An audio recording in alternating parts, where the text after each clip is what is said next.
بسم اللہ الرحمن الرحیم۔ جاوید ہاشمی آفیشل پہ خوش آمدید۔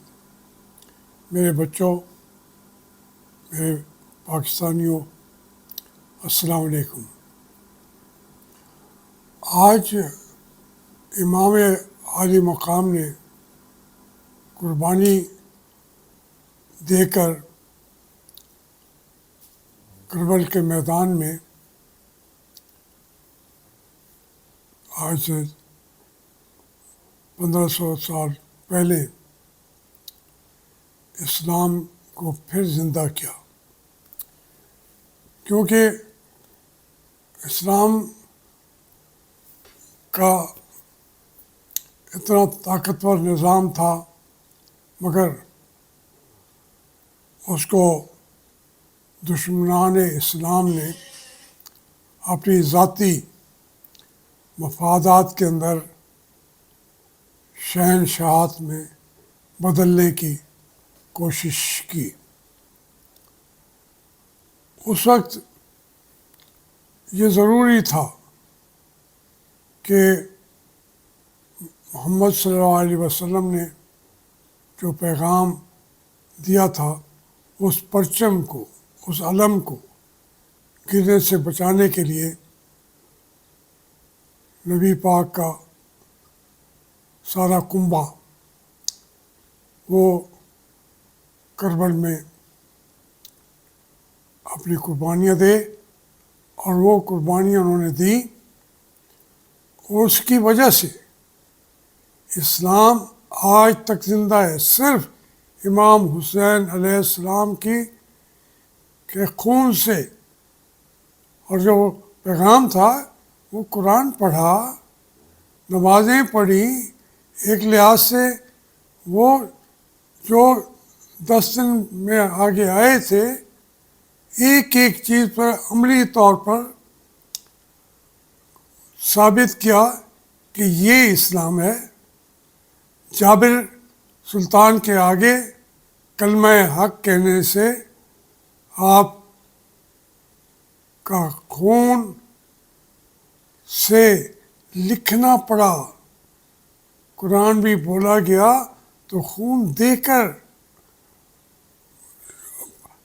وہ پیغام پہنچا۔ تو اس لیے ہمارے پاس اتنا بڑا یہ اثاثہ ہے۔ میں تو اپنے آپ کو، اگر امام حسین علیہ مقام کا یہ پیغام دوبارہ نہ آتا تو میں شاید مسلمان نہ ہوتا۔ میں تو مسلمان بھی اسی دن ہوا کہ جب میں نے سمجھا، پڑھا، میرے گھر کے اندر میری تربیت ہوئی کہ امام عالی مقام نے اپنا کنبہ سارا کٹوا کر ان کے بچے، چھوٹے بڑے، خواتین، سب نے قربانی دی۔ اس لیے ہمارے پاس بڑا اثاثہ ہے۔ ہم فخر سے دنیا کو کہہ سکتے ہیں کہ جابر سلطان کو ہمارے دین کے ساتھ بھی کھلواڑ کھیلتے ہیں، اور یہی آج تک کا پیغام ہے۔ آج جمہوریت کیا ہے کہ جو ہر آدمی کو رائے دینے کا موقع ملے۔ یزید کا وہ ستم، وہ ظلم، وہ کہاں گیا؟ اس نے جو نظام دیا تھا وہ کہاں گیا؟ وہ تو آگے نہ چل سکا۔ تو میں عرض کر رہا ہوں کہ ہمارے لیے مشعل راہ ہے کربل کا رستہ، وہیں سے روشنی پھیلتی ہے اور ہم اپنے دلوں کو منور کرتے ہیں۔ آج ابھی امریکہ کا بائیڈن نے بھی کہا ہے کہ وہ آئین کو تبدیل کر دے گا، اور آئین کو تبدیل کر کے سپریم کورٹ کے اختیارات کو کم کرے گا۔ یہاں بھی اسی طریقے کے یہ سوچا جا رہا ہے کہ ہماری جو اسٹیبلشمنٹ ہے وہ سپریم کورٹ کو مکمل طور پہ میڈیا میٹ کرنا چاہتے ہیں. وہ اس کے اندر ایڈہاک ججوں کے ذریعے وہ سپریم کورٹ نہیں ہوگا, وہ تو چھوٹی سی عدالت بھی نہیں ہوگی, اور جو اس کے جج بنتے ہیں ایڈہاک ججز وہ لالچ سے بھرے ہوئے چہرے, شرم کرو, سب کچھ دیا آپ کو پاکستان نے لیکن آپ کی بھوک ختم نہیں ہوئی, آپ پھر ایڈہاک جج بن رہے ہیں, شرم کرو.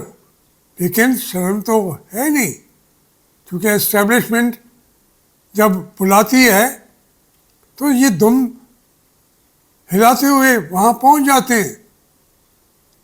ہمارے اکثر ریٹائرڈ ججز, جرنیلز, ان کو تو امریکہ بلائے تو ان کے بھی جا کے اسائنمنٹ لے کے نوکری وہاں بھی کر دیتے ہیں ہمارے جرنیل.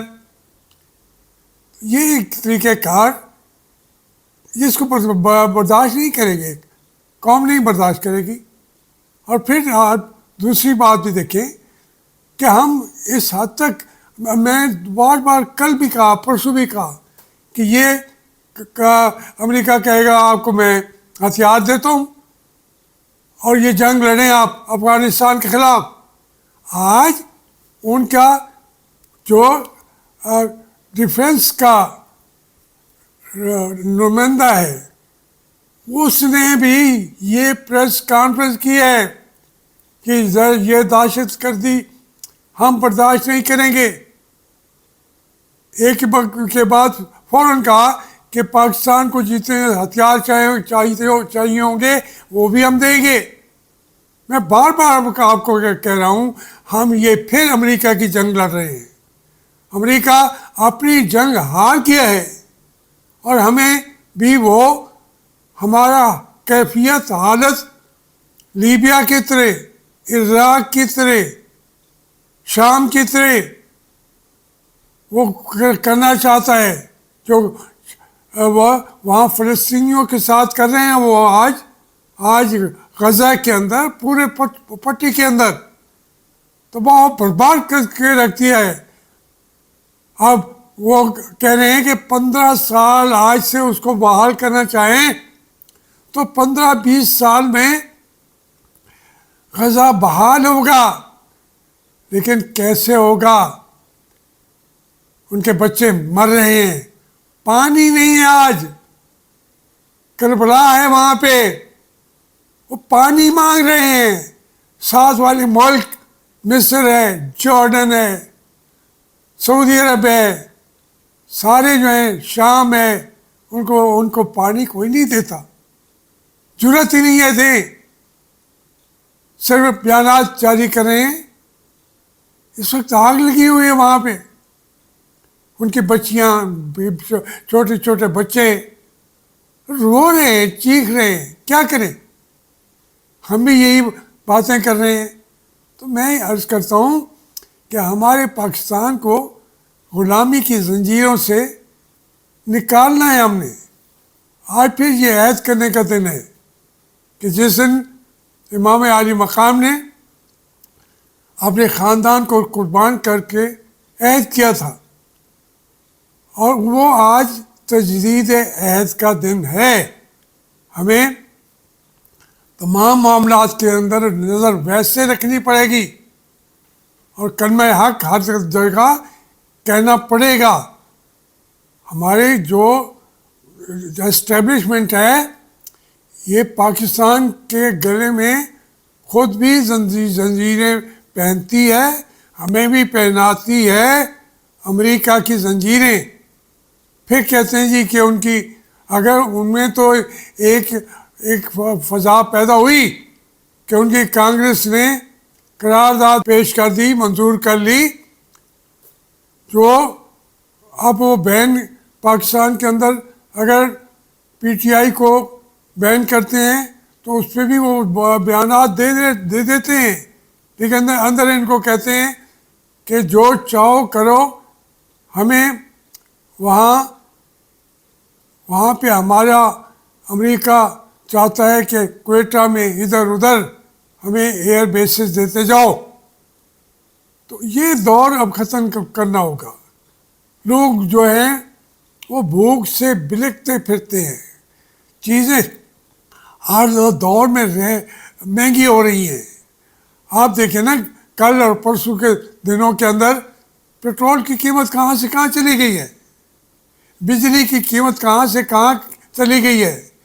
لوگ مہنگائی کی چکی میں پس گئے ہیں، زندہ نہیں رہے۔ ہم اپنے آپ کو سمجھتے ہیں کہ مجھے بہت سارے لوگ کہتے ہیں کہ جناب اس عمر میں آپ کی جیل جانے کی عمر نہیں ہے۔ میں کہتا ہوں یہی تو جیل جانے کی عمر ہے۔ مجھے کسی زندان میں پڑا ہوا مر جاؤں گا، ورنہ تو میری زندگی کی کوئی حیثیت بھی نہیں ہے۔ میں تقریباً 75-76 اپنی زندگی تو گزار چکا ہوں۔ ایک ایک سانس میرا جو ہے وہ اب میرے وطن کی امانت ہے، میرے بچوں کی آنے والی نسلوں کی امانت ہے۔ میری کوئی حیثیت نہیں ہے کہ میں اگر عمران خان کا ساتھ دینے کا اعلان کر رہا ہوں تو میں دنیا کو بدل کے رکھ دوں گا۔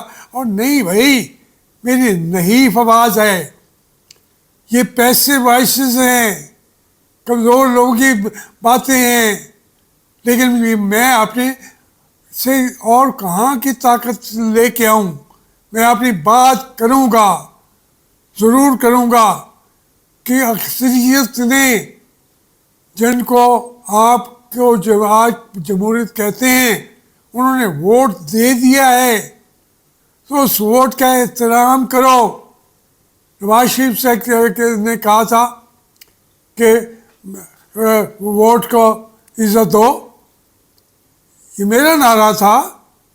آج عمران خان کہہ رہا ہے کہ میرے ووٹ کو عزت دو، یہ میرا نعرہ ہے۔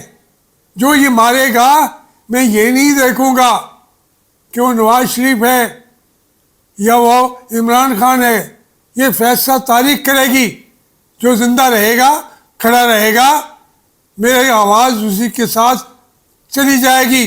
نواز شریف بیٹھ گیا، اب تو کیوں اس کی حیثیت نہیں ہے کوئی؟ جو میرا کیریئر مجھے کہہ رہے ہیں کہ آپ کا مسلم لیگ کے نکلنے کے بعد حیثیت کیا ہے، اور بھائی نواز شریف کی آج حیثیت کیا ہے سیاسی طور پہ؟ خدا نہ کرے جو کچھ وہ محسوس کر رہا ہے، جس حالات میں بیٹھا ہوا ہے۔ میں تو پھر بھی اس کے لیے دعائے خیر کروں گا، لیکن جو لڑنے کی جو میری تھوڑی سی رمق بھی ہے وہ میں عمران خان کے ساتھ لگاؤں گا، اور انشاءاللہ ہم کامیاب ہوں گے۔ یہ پاکستان کے لوگ اب کامیاب ہوں گے۔ یہ جنگ ہے، اور یہ حق و باطل کی جنگ ہے، اس کو آپ چھوٹی جنگ نہ سمجھیں۔ اور انشاءاللہ پاکستان جب اپنے جمہوری اداروں کو حاصل کر لے گا تو پھر تمام قوموں کی امامت بھی کریں گے، تمام مسلمان ملکوں کی امامت بھی کریں گے۔